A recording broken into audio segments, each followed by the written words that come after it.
इस समय हमारे सामने आ रही है वो ये कि गलवान घाटी में जो भारत और चीन की सेनाओं के बीच टकराव हुआ था, वहां पर 20 भारतीय सैनिक शहीद हुए हैं। अब तक जो खबर हमारे सामने थी वो 3 की खबर थी, लेकिन 20 भारतीय सैनिक शहीद हुए हैं। सूत्रों के हिसाब से ये खबर हमारे सामने आ रही है और ये वाकई बहुत दुखद भी है और उसके साथ ही एक समूचे देश में उस गुस्से को भी भर रही है कि आखिर जब चीन के साथ हम बातचीत कर रहे थे तो उसे इस तरह की धोखेबाजी की जरूरत क्या थी कि उसने एक छोटी भारतीय टुकड़ी को घेरकर इस तरीके का आक्रमण किया है। भारत और चीन की सीमा पर गोली कभी नहीं चलती है, लेकिन जिस तरह की ये वारदात है, जिस तरह के हथियारों का, पत्थरों का, डंडों का, नुकीली कीलें, तारे लगे हुए डंडों का इस्तेमाल चीन ने किया है, उसकी मंशा पर बहुत बड़ा सवाल उठ जाता है। हमारे साथ पूर्व थल सेना अध्यक्ष जनरल वीपी मलिक जुड़े हुए हैं और उन्होंने साफ तौर पर यह कहा है कि आज का भारत और आज की भारतीय सेना पूरी तरीके से सक्षम है इस तरह की चीजों का जवाब देने के लिए, लेकिन इस समय हमें संयम से भी देखना होगा और देखना होगा कि सरकार कूटनीति, अर्थनीति, सारी चीजों को देखते हुए सैन्य नीति से क्या अपेक्षा करती है। हम उनसे बातचीत अपनी जारी रखें उससे पहले हमारे संवाददाता मंजीत सिंह नेगी इस समय हमारे साथ जुड़ गए हैं। मंजीत, ये वाकई एक ऐसा झटका है, एक ऐसा सदमा है, एक ऐसी खबर है, एक ऐसा आक्रोश होगा पूरे हिंदुस्तान का कि 20 भारतीय सैनिक हमने गंवा दिए।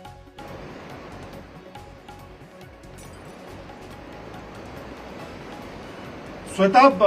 थोड़ी देर बाद सेना की तरफ से आधिकारिक तौर पर इस बात की पुष्टि भी होने वाली है, लेकिन ये खबरें लगातार सुबह से आ रही थी कि काफी बड़ी संख्या में हमारे सैनिक घायल हुए हैं। हालांकि चीन को भी काफी ज्यादा, चीनी सेना को नुकसान, इसका खामियाजा भुगतना पड़ा है, उनकी भी काफी कैजुअल्टीज हुई हैं। नंबर अभी मालूम नहीं है, लेकिन भारत का जहां तक नुकसान का मामला है इस बात की, क्योंकि चीन ने एक तैयारी के साथ इस हमले को अंजाम दिया, एक साजिश के तहत हमले को अंजाम दिया, क्योंकि एक तरफ बातचीत की बात की जा रही थी, अलग अलग पॉइंट्स पर लोकल कमांडर के बीच लगातार बातचीत चल रही, चीन खुद बातचीत को आगे बढ़ाने की बात कर रहा था और उसी बातचीत के दौरान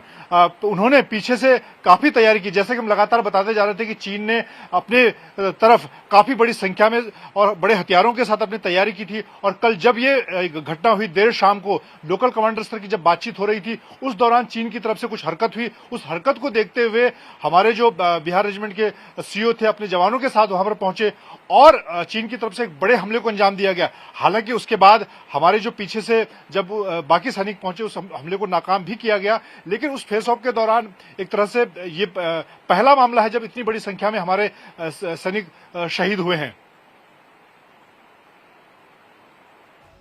कर्नल बाबू बहुत सुलझे हुए अफसर बताए जाते हैं मंजीत, और वो बातचीत के जरिए इस पूरे मामले को सुलझाने का प्रयास भी कर रहे थे चीनी सेना के साथ मिलकर। क्या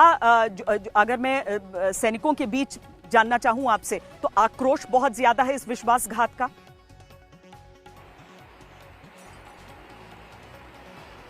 श्वेता, मैं इस वक्त